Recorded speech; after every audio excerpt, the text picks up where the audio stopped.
Oui, allô? Bonjour Cécile. C'est Camille. Camille, pardon. Oh, C'est pas grave, Thomas, il n'y a pas de problème. ouais, Il n'y faut a pas de vraiment souci, que je c'est le passe au matin. café. Le thé, ça va bien, 5 minutes, mais il faut vraiment du café. Alors, toi, Pas de tu fais souci. partie d'un organisme qui s'appelle MFQ. C'est quoi ce truc? Alors, le MFQ, en fait, c'est le mouvement français pour la qualité. Donc, c'est une association voilà, qui existe au national, mais aussi dans les régions. Donc, le mouvement français pour la qualité en Franche-Comté existe depuis à peu près 30 ans. Aujourd'hui, elle est basée à Besançon. Donc, son siège est dans les locaux de la CCI, qui est notre partenaire historique, en fait. Donc le président, c'est Serge Guillemin, qui est en fait le directeur performance du Grand Besançon Métropole aujourd'hui. Et donc nous représentons un réseau de 170 entreprises qui sont adhérentes, principalement sur l'ancienne région Franche-Comté, je dirais. Et alors ces entreprises, elles ont tout un point commun, c'est qu'elles sont engagées dans une démarche qualité. D'accord. Donc les thématiques qui les animent en fait, donc c'est par exemple la gestion des risques, la sécurité, la qualité de vie au travail. Donc la qualité, Ça c'est va pas être forcément la qualité du produit final. Ça peut être la qualité de la transformation, la qualité de vie dans le travail. exactement, D'accord. tout à fait.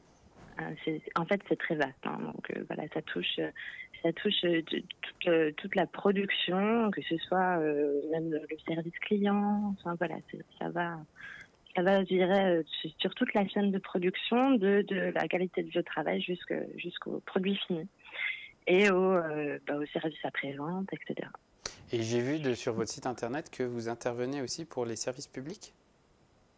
Alors oui, tout à fait. Donc ça, c'est une de nos spécificités, je dirais. C'est en cours. En fait, on propose.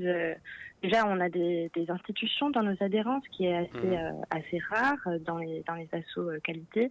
Et puis, voilà, on leur propose, comme à chaque fois qu'il y a un nouveau secteur dans une association comme la nôtre, on développe je dirais, une expertise sur ce secteur-là. Donc voilà, il y a un groupe de travail qui s'est créé autour des thématiques du service public, et puis il y a des attentes au national par rapport aux questions de qualité, notamment avec le référentiel Marianne, etc. Et pour une entreprise, quel est l'intérêt de faire appel à vous? Parce que la qualité, à l'interne de l'entreprise, en gros, en tant que chef d'entreprise, je vois plutôt ça comme une dépense et pas forcément comme un gain. Alors, en fait, la qualité, c'est avant tout un levier de compétitivité. Nous, c'est comme ça qu'on en parle. Aujourd'hui, la responsabilité sociétale des entreprises, c'est très, très actuel, puisque ça va toucher, par exemple, les achats responsables, le respect de la parité dans les effectifs. Ça va aussi impacter tout ce qui concerne justement l'impact sur l'environnement. Enfin, voilà, ça touche les entreprises aussi dans leur image. Je dirais qu'aujourd'hui, une entreprise ne peut pas se passer d'une espèce de carte de visite qualité, puisque pour recruter aujourd'hui, la nouvelle génération regarde aussi, avant de s'engager auprès d'une entreprise dans le cadre d'un contrat, regarde un petit peu, comment l'entreprise se conduit, quel est son impact sur la société, sur son environnement, etc.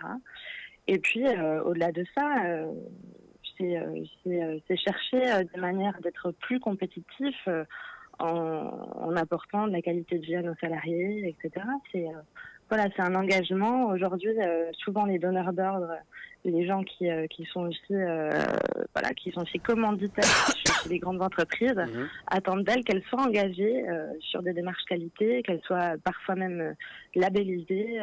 Ouais, ça permet d'avoir accès à certaines commandes, notamment la commande publique ou des gros donneurs d'ordre. Exactement, exactement.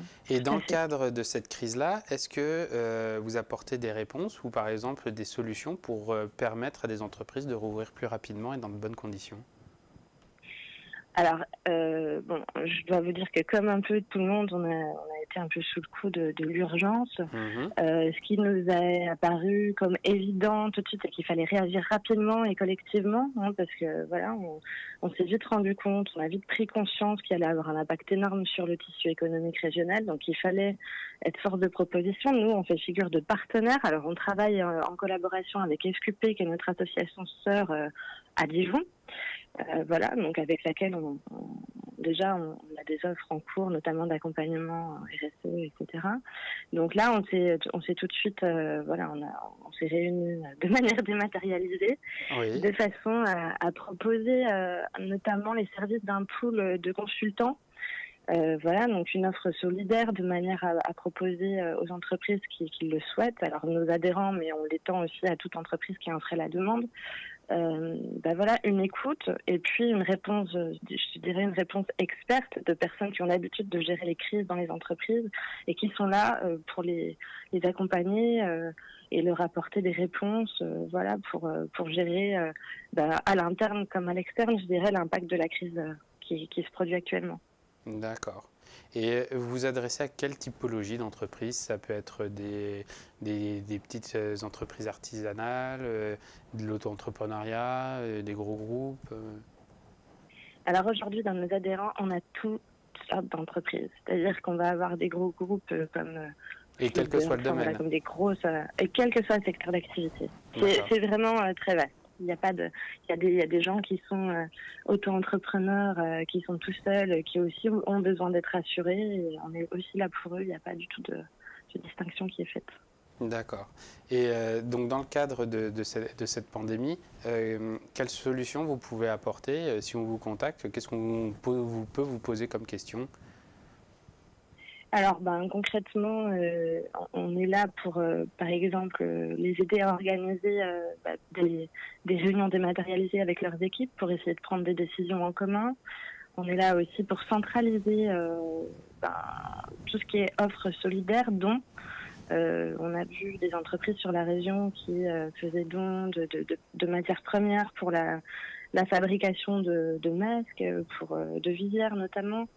On a vu des entreprises qui ont cédé leurs gants, donc on est là aussi pour les aider à trouver un petit peu exactement. Et puis plus concrètement, on est là pour réfléchir avec eux à comment ils vont progressivement pouvoir remettre en place leur activité. Donc on a déjà des rendez-vous prévus, notamment le 14 avril, un webinaire. Voilà, oui, parce que le 13, c'est férié. Le 13, c'est vacances. Exactement. Donc, on essaye de maintenir le calendrier habituel dans ces conditions exceptionnelles. D'accord. Eh bien, merci beaucoup, en tout cas, Camille. Eh bien, je vous en prie, merci à vous. Et puis, bon courage pour la suite. Merci beaucoup. Au revoir. Au revoir, à bientôt.